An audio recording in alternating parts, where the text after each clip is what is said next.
یہ جو مرید ہوتے ہیں نا، مرید، کسی نے بڑی اچھی بات کہی، میں نے کسی نے کہا تو مریدوں کے بارے میں تھا، میں پیروں کے بارے میں بھی کہا کرتا ہوں، بات سمجھو۔ مرید نا 3 طرح کا ہوتا ہے۔ ایک مرید ہوتا ہے رسمی، مطلب یہ اس نے دیکھا بھائی اس نے بیعت کر لی، اس نے بیعت کر لی، اس نے بیعت کر لی، مجھے بھی کر لینی چاہیے، رسم چل پڑی۔ بھائی کوئی پوچھے تو ہم بتا سکے بھائی ہم فلاں کے مرید ہیں، یہ رسم ہے، بس اس کے علاوہ اور کچھ نہیں۔ اچھا، ایک مرید ہوتا ہے مطلبی مرید سے مراد وہ شخص ہوتا ہے کہ جس کو جب آن پڑی نا، مشکل آئی، تب وہ جاتا ہے میرے پیر صاحب، میرے حضور، میرے آقا، میرے مرشد فلاں فلاں، میرے ہادی، میرے مربی، تب اس کو پیر صاحب یاد آتے ہیں۔ یہ بندہ ہوتا ہے مطلبی۔ اور ایک بندہ ہوتا ہے مرید حقیقی رہے جہاں مرضی، دل اس کا اپنے مرشد کی طرف ہے۔ سمجھ آ رہی کہ نہیں؟ مرید رسمی، مرید مطلبی اور مرید حقیقی، یہ 3 قسمیں کسی نے بیان کی تھی، لیکن میرا اضافہ ہے، میں کہتا ہوں پیر بھی اسی طرح 3 طرح کے ہوتے ہیں، مرید، پیر رسمی، پیر مطلبی اور پیر حقیقی۔ پیر رسمی وہ ہے، دیکھا بھائی یہ پیر صاحب ہے، یہ پیر صاحب ہے، یہ پیر صاحب ہے، ہم بھی پیر صاحب ہے، رسم چل پڑی۔ پیر مطلبی، مطلب یہ ساری زندگی گزر گئی، کبھی مرید کو یاد نہیں کیا، آج ضرورت پڑی ہے تو فوراً ٹھک فون کیا، آجی حضرت جی کتنے ہو، آؤ کو فائدہ پہنچاؤ، یہ ہوا پیر مطلبی۔ اور پیر حقیقی بھی اسی طرح، جس طرح مرید ہے، رہے جہاں مرضی، اس کی نظر اپنے مرید کی طرف ہے، یہ اللہ تبارک و تعالیٰ کا کرم ہوتا ہے۔ اچھا، اسی طرح اگر آپ دیکھیں نا تو آج کل کے مسلمانوں کو آپ تھوڑا سا توجہ کریں نا تو وہ بھی 3 طرح کے نکلیں گے، مسلمان رسمی، مسلمان مطلبی اور مسلمان حقیقی۔ سمجھ آ رہی کہ نہیں آ رہی؟ یعنی جس وقت اس کو پتہ چلا بھئی یہ کلمہ پڑھتا ہے، یہ کلمہ پڑھتا ہے، یہ کلمہ پڑھتا ہے، ہم نے بھی پڑھ لی، رسم ادا ہو گئی۔ شاید ہو سکتا ہے میری بات اچھی نہ لگے، لیکن آپ تھوڑا سا دیکھیے، بھئی کبھی تم نے یہ جاننے کی کوشش کی ہے لا الہ الا اللہ محمد الرسول اللہ کا مطلب کیا ہوتا ہے؟ نہیں کوشش کی تو مطلب یہ تم رسم پوری کر رہے ہو، بس تم نے کبھی اس معنی پر غور نہیں کیا میں گواہی دیتا ہوں کہ اللہ کے سوا کوئی خدا نہیں، اس کا مطلب کیا ہوتا ہے؟ آپ لوگوں کے حق میں گواہی دیتے ہیں، کسی کے خلاف گواہی دیتے ہیں، کچھ نہ کچھ کرتے ہیں، اس وقت آپ کو کتنا اطمینان اور یقین ہوتا ہے، اور گواہی ہوتی اس بات پر ہے جس چیز کو بندے نے آنکھوں دیکھا ہو۔ سمجھ آ رہی کہ نہیں؟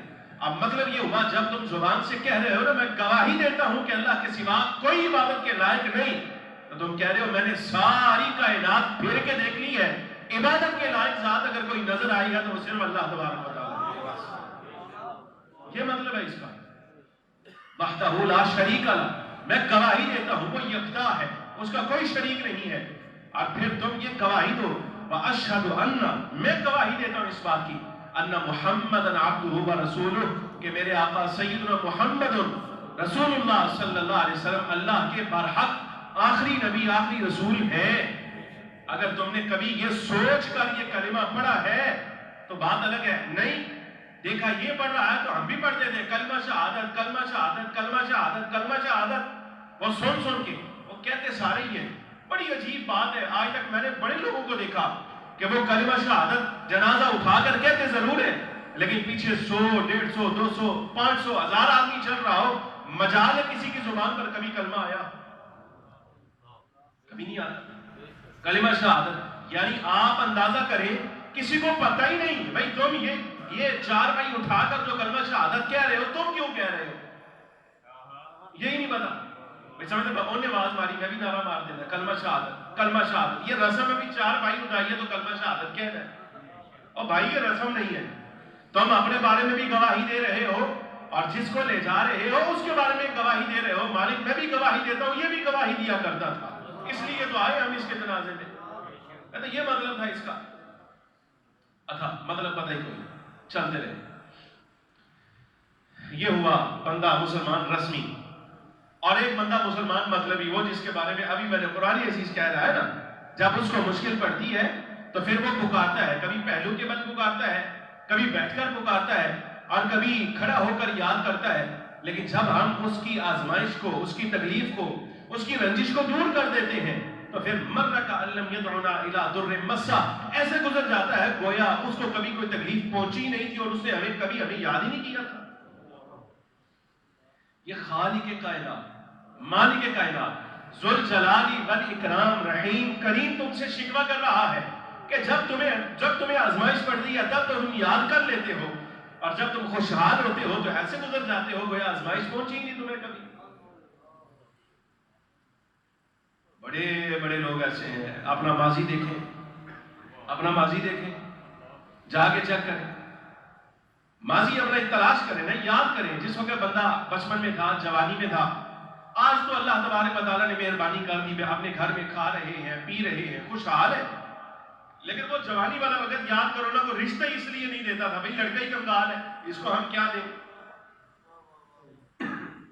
سمجھ آ رہی کہ نہیں؟ آج جائیدادیں بن گئی اور جناب والا کام چل پڑا، رزق حلال وسیع ہو گیا، مالک نے کرم کر دیا، لیکن کبھی اللہ کا شکر ہی ادا نہیں کیا، ان حلال کو یاد ہی نہیں کیا۔ مالک تو ہمیں کہاں سے کہاں تک لے آیا ہے، اور خالی شکر پھر زبان سے ادا نہیں نہ ہوتا، پھر کام کر کے دکھانا پڑتا ہے۔ اے مالک نے یہ تو نہیں فرمایا تھا نا، یہ دیکھو تمہیں فرمایا تھا تم پکارو ہم تمہاری تنگی دور کریں گے، تنگی دور کی کہ نہیں کی؟ وعدہ پورا کیا نا؟ تو وعدہ صرف ایسا تو نہیں تھا کہ اللہ تبارک و تعالیٰ نے صرف فرما دیا کہ ہم دور کریں گے، کی نہیں، ایسا تو نہیں کیا۔ جب مالک نے ایسا نہیں کیا کہ کہا ہو لیکن پورا نہ کیا ہو، تو تمہیں بھی حکم یہ تھا کہ جب تمہیں خوشحالی مل جائے تو شکر ادا کرو اللہ کا، لیکن تم نے صرف زبان سے کیا، عمل سے تو کیا ہی نہیں۔ عمل سے شکر ادا کر کے دکھاتے نا۔ اب عمل سے شکر کیا ہے سنو، میں چلو آتے ہیں موضوع پر آتے ہیں۔ انسان یہ خطا اور نسیان کا مرکب ہوتا ہے، یہ بھول چوک کا مرکب ہے، کبھی بھول جاتا ہے، کبھی خطا کر جاتا ہے، گناہ کر بیٹھتا ہے، اس کی ساری زندگی ایسے گزرتی ہے۔ اور یقین جانو اس جملے کو اپنے آپ میں تلاش کرنا، بندہ اپنے رب کی نافرمانی کے لیے جو کر سکتا ہے نا ہر کام کرتا ہے۔ بات سمجھ آ رہی کہ نہیں آ رہی؟ اب میں یہ سمجھ رہا ہوں تم خاموش ہو تو مطلب تم غور کر رہے ہو، تم اس بات پہ غور کر رہے ہو۔ بندہ اپنے رب کی نافرمانی کے لیے جو کر سکتا ہے نا وہ کرتا ہے، کر گزرتا ہے، لیکن اس کے باوجود مالک کا کرم کیا ہے؟ دیکھو مالک کا کرم یہ ہے، اگر اس کے بندے سے گناہ ہو جائے نا تو رب کی پہلی رحمت بندے کے شامل حال یہ ہوتی ہے، فوراً اللہ اس کے ذہن میں ڈالتا ہے دیکھ لے تو نے نافرمانی کی، اب توبہ کر۔ یہ پہلا کرم سمجھ آ رہی کہ ذہن میں ڈال دینا، یہ کام تو نے غلط کیا ہے توبہ کر لے، یہ نافرمانی کی ہے تو نے، بخشش مانگ، رجوع کر، توبہ کر، ہماری طرف توجہ کر، واپس آ، چل ہو گئی نا کوئی بات نہیں، واپس آ، یہ پہلا کرم ہے۔ اچھا یاد کرا کے پہلی مہربانی کی، کئیوں کے بارے میں کہا ہے کہ اگر تم سے یہ گناہ ہوا تو ہم ضائع کر دیں گے اعمال سارے، فَهُمْ لَا يَشْعُرُونَ، اس حال میں کہ انہیں پتہ بھی نہیں چلے گا، یوں پتہ چل جائے تو پھر معافی مانگ لیں گے نا، پھر توبہ کر لیں گے۔